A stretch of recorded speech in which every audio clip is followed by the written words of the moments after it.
learning Quran together. بسم اللہ الحمدللہ والصلاۃ والسلام علی رسول اللہ۔ سورہ نحل آیت 71۔ واللہ فضل، اور اللہ تعالیٰ نے فضیلت دی، بعدکم علی بعد، تمہارے بعض کو بعض پر، پھر رزق میں۔ اللہ تعالیٰ نے تمہیں رزق کے معاملے میں مختلف رکھا ہے، کسی کو اس نے مال و دولت سے نوازا اور کسی کو مال سے محروم رکھا، کوئی آزاد اور کوئی غلام ہے۔ دنیا میں کوئی کسی چیز کا مالک نہیں، اللہ تعالیٰ ہی مالک ہے، وہی رزق کے اور سارے فیصلے کرتا ہے، کسی سے روکتا اور کسی کو عطا کرتا ہے۔ فَمَا الَّذِينَ فُضِّلُوا، تو نہیں وہ لوگ جو فضیلت دیے گئے، بِرَادِّ رِزْقِهِمْ، لوٹانے والے اپنا رزق، عَلَىٰ مَا مَلَكَتْ، جن کے مالک ہیں، ایمانہم، ان کے دائیں ہاتھ، فَهُمْ فِيهِ سَوَاءٌ، تو وہ اس میں برابر ہوں۔ اللہ تعالیٰ نے فرمایا کہ دیکھو تمہیں یہ بات پسند نہیں کہ تمہارے غلام روزی میں تمہارے برابر ہو جائیں، پھر اللہ تعالیٰ اپنی عبادت اور تعظیم میں اپنے غلاموں کی برابری کو کیسے برداشت کر سکتا ہے۔ فرمایا سورہ روم آیت 28 میں، اللہ تعالیٰ نے تمہارے لیے تمہاری اپنی ذات سے ایک مثال بیان کی ہے، کیا تمہارے غلاموں میں سے کوئی اس رزق میں تمہارے شریک ہیں جو ہم نے تمہیں دے رکھا ہے کہ تم اس میں برابر ہو، تم ایک دوسرے سے ڈرنے کی طرح ان سے بھی ڈرتے ہو، اسی طرح ہم آیات کو کھول کر بیان کرتے ہیں ان لوگوں کے لیے جو سمجھتے ہیں۔ آفا بنعمت اللہ، تو کیا وہ اللہ تعالیٰ کی نعمت کا یجحدون، انکار کرتے ہیں؟ کیا یہ سب سے بڑا ظلم اور اللہ تعالیٰ کی نعمتوں کا انکار نہیں ہے کہ تم اللہ کی مخلوق کو اس کا شریک ٹھہراتے ہو؟ اگر انہوں نے ان نعمتوں کا اقرار کیا ہوتا اور ان کو اس ہستی کی طرف منسوب کیا ہوتا جو کہ اس کی مستحق ہے تو یہ کبھی شرک نہ کرتے۔ اس سے مراد ہے کہ اللہ تعالیٰ کے دیے مال میں سے دوسروں کے لیے نظریں اور نیازیں نکالتے ہیں اور اس طرح اللہ تعالیٰ کی نعمت کا انکار کرتے ہیں۔ واللہ جعل لکم، اور اللہ تعالیٰ نے بنایا تمہارے لیے، من انفسکم، تمہارے نفسوں سے، ازواجن، بیویوں کو، وجعل لکم من ازواجکم، اور بنایا تمہارے لیے تمہاری بیویوں سے، بنین و حفدتن، بیٹے اور پوتے،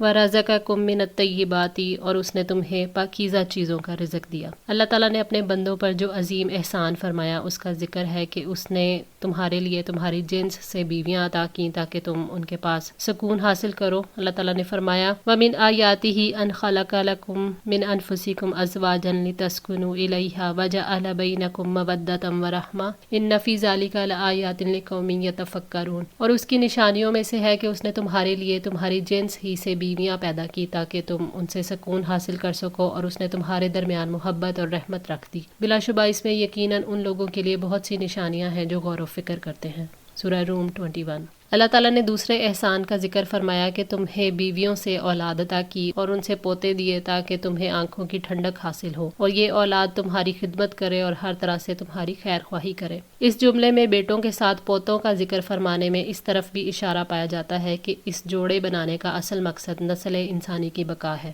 اور اس نے تمہیں پاکیزہ چیزوں کا رزق دیا، یعنی تمہیں مشروب اور نفیس حلال غذائیں کھانے کو دیں۔ کتنی نعمتیں عطا کی جن کا شمار کرنا تمہارے بس میں نہیں ہے۔ افبالباطل یؤمنون، کیا پھر بھی باطل پر وہ ایمان رکھتے ہیں؟ وبنعمت اللہ ہم یکفرون، اور اللہ تعالیٰ کی نعمت کا وہ انکار کرتے ہیں۔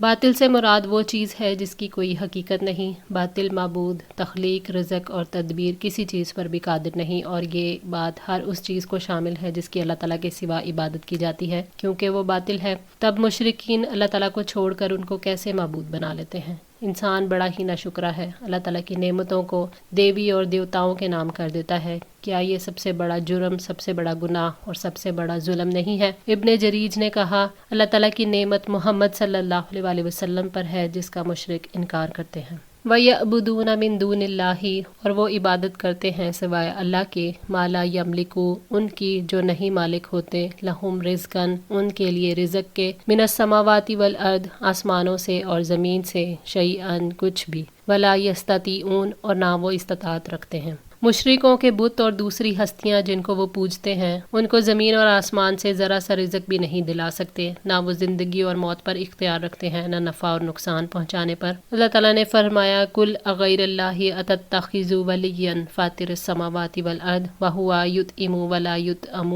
کل انی امرت ان اکون اول من اسلم ولا تکونن من المشرکین۔ آپ کہہ دیں کیا میں اللہ تعالیٰ کے سوا کسی اور کو دوست بناؤں جو آسمانوں اور زمین کا پیدا کرنے والا ہے اور وہی کھلاتا ہے اور اسے کھلایا نہیں جاتا؟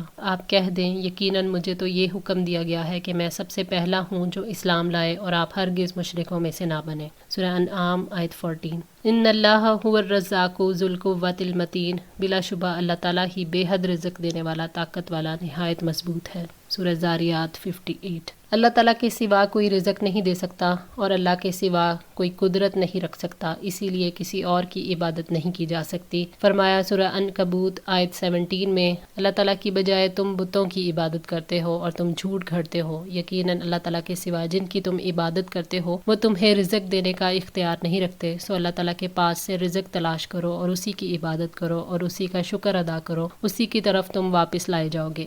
فلا تضربوا للہ الامثال، پس تم اللہ تعالیٰ کے لیے مثالیں نہ بیان کرو۔ انسان اللہ تعالیٰ کی اولاد بناتا ہے کہ جیسے ہماری اولاد ہے ایسے اللہ تعالیٰ کی بھی اولاد ہے۔ انسان اللہ تعالیٰ کے سفارشی بناتا ہے یہ سمجھتے ہوئے کہ جیسے ہمارے یہاں بڑے لوگوں تک پہنچنے کے لیے کچھ سفارشی ہوتے ہیں ایسے ہی اللہ تعالیٰ کے بھی سفارشی ہوتے ہیں، اور یہ سب انسان عقیدے میں خرابی کی وجہ سے مثالیں گھڑتا ہے۔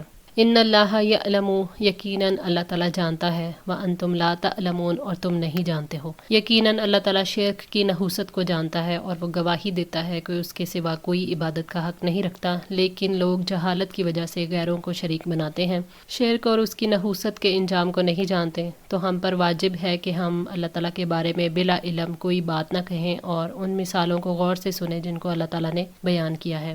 ضرب اللہ مسئلہ، بیان کی اللہ نے مثال، عبدن مملوکن، ایک غلام مملوک کی، لا یقدر علی شیء، وہ کسی چیز پر اختیار نہیں رکھتا، ومن رزقناہ منا، اور اس کی جو رزق دیا ہم نے اسے اپنی طرف سے، رزقا حسنا، اچھا رزق، فہو ینفق منہ، تو وہ اس میں سے خرچ کرتا ہے، سرا و جہرا، پوشیدہ اور اعلانیہ، هل یستوون، کیا وہ دونوں برابر ہیں۔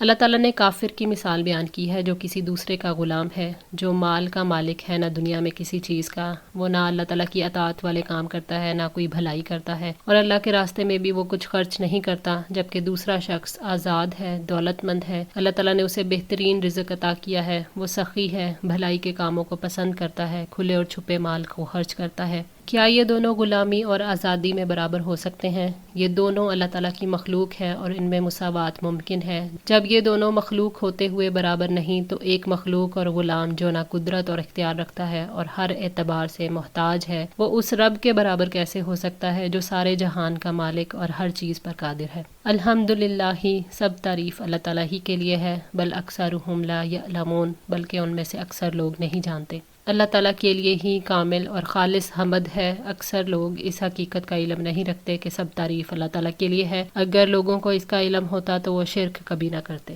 وَضَرَبَ اللَّهُ مَثَلًا رَجُلَيْنِ، اور اللہ تعالیٰ نے دو آدمیوں کی مثال بیان کی، أَحَدُهُمَا أَبْكَمُ، ان میں سے ایک گونگا ہے، لا یقدر علی شیء، جو کسی چیز پر قدرت نہیں رکھتا، وَهُوَ كَلٌّ علی مولاه، اور وہ اپنے آقا پر بوجھ ہے، اینما یوجہہ، جہاں کہیں وہ بھیجتا ہے اسے، لا یأتی بخیر، وہ کوئی بھلائی نہیں لاتا۔ اللہ تعالیٰ نے دو آدمیوں کی مثال بیان کی ہے جن کے بارے میں ابن عباس رضی اللہ تعالیٰ عنہ کا قول ہے کہ یہ کافر اور مومن کی مثال ہے۔ ان میں سے ایک گونگا ہے جو کسی کام پر اختیار نہیں رکھتا، نہ وہ کسی کی بات سن سکتا ہے کہ جواب دے سکے، نہ کسی سے کچھ کہہ سکتا ہے کہ کچھ کروا لے، کچھ کرنے کی قدرت نہیں رکھتا، بلکہ اپنے مالک کی خدمت کرنے سے بھی قاصر ہے، اس طرح وہ اپنے مالک پر بوجھ ہے، کیونکہ اسے جو کچھ کہا جاتا ہے وہ سمجھ نہیں سکتا، نہ وہ بات کو سمجھا سکتا ہے اور نہ اس کی بات سمجھی جا سکتی ہے، اس لیے وہ کوئی بھلائی کرنے پر قدرت نہیں رکھتا۔ هل یستوی، ہوا کیا برابر ہے وہ، ومن یأمر بالعدل، اور وہ جو انصاف کا حکم دیتا ہے، وہو علی صراط مستقیم، اور وہ سیدھے راستے پر ہے۔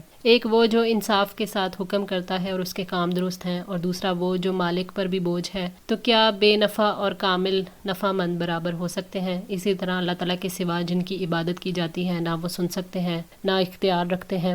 گونگے غلام کے ذریعے سے یہ سمجھایا گیا ہے کہ جو کچھ کہنے کی قدرت نہیں رکھتا وہ مالک پر بوجھ ہے، اور اللہ تعالیٰ کے برابر کیسے ہو سکتا ہے جو کہ قادر ہے اور علیم ہے، جو معروف کا حکم دیتا ہے اور منکر سے روکتا ہے۔ وَلِلَّهِ غیب السماوات والارض، اور آسمانوں اور زمین کا غیب اللہ ہی کے لیے ہے۔ یعنی اللہ تعالیٰ آسمانوں اور زمین کے غیب کا علم رکھنے میں منفرد اور یکتا ہے۔ چھپی ہوئی باطن کی باتیں اللہ تعالیٰ کے سوا کوئی نہیں جانتا۔ غیب اللہ تعالیٰ کا وہ نظام ہے جو ظاہر نظر آنے والی دنیا کے پیچھے چھپا ہوا ہے۔ غیبی نظام کی حقیقت یہ ہے کہ غیبی نظام موجود ہے، اللہ تعالیٰ نے قائم کیا ہے، انسان اس نظام کو نہیں دیکھ سکتا۔ اللہ تعالیٰ کے لیے کچھ بھی غیب نہیں ہے۔ آسمان اور زمین میں غیبی چیزیں بے شمار ہیں اور انہی میں قیامت کا علم بھی ہے۔ وما امر الساعۃ، اور نہیں قیامت کا معاملہ، الا کلمح البصر، مگر جیسے جھپکنا آنکھ کا، او ہوا اقرب، یا وہ اس سے بھی زیادہ قریب ہے۔ یعنی قیامت بھی اللہ تعالیٰ کے غیب میں سے ہے، اس گھڑی کا علم بھی اس کے سوا کسی کو نہیں، کوئی نہیں جانتا کہ قیامت کی گھڑی کب آئے گی۔ قیامت واقع ہونے میں آنکھ جھپکنے جتنا وقت بھی نہیں لگے گا، جیسا کہ اللہ نے فرمایا وما امرنا الا واحدۃ کلمح البصر، اور ہمارا حکم ایک ہی بار پلک جھپکنے کی طرح ہوتا ہے۔ سورہ القمر 50۔ حضرت ابو ہریرہ رضی اللہ تعالیٰ عنہ کہتے ہیں کہ آپ صلی اللہ علیہ وآلہ وسلم نے فرمایا کہ دو آدمی کپڑا بچھائے سودا بازی کر رہے ہوں گے، اور ابھی وہ اس سودا بازی اور کپڑا لپیٹنے سے فارغ نہ ہوں گے کہ قیامت آ جائے گی، اور ایک آدمی اونٹنی کا دودھ لے کر لے جا رہا ہوگا اور ابھی یہ اسے پینے نہ پائے گا کہ قیامت آ جائے گی، اور ایک آدمی اپنا حوض لیپ پوت کر رہا ہوگا لیکن ابھی نہ اس میں پانی بھرا جائے گا نہ پیا جائے گا کہ قیامت آ جائے گی، اور ایسے ہی ایک آدمی کھانے کا نوالا اپنے منہ کی طرف اٹھائے گا اور ابھی اس نے وہ منہ میں نہ ڈالا ہوگا کہ قیامت آ جائے گی۔ صحیح بخاری۔ تو جب قیامت آئے گی تو مہلت کا وقت ختم ہو جائے گا اور لوگ اپنی قبروں سے اٹھ کر حشر کے میدان کی طرف بھاگ کھڑے ہوں گے۔ ان اللہ علی کل شیء قدیر، اور اللہ تعالیٰ ہر چیز پر پوری قدرت رکھنے والا ہے۔ اللہ تعالیٰ کی قدرت کے سامنے جو ہر چیز کو شامل ہے، مردوں کو زندہ کرنا کوئی انوکھی بات نہیں، وہ ہر چیز پر قدرت رکھنے والا ہے۔ آج کے لیے اتنا ہی۔ دعا ہے اللہ تعالیٰ ہماری اس کوشش کو قبول فرمائے، ہماری غلطیوں کوتاہیوں کو معاف فرما کر ہماری اصلاح فرمائے۔ جزاکم اللہ خیر، والسلام علیکم ورحمۃ اللہ وبرکاتہ۔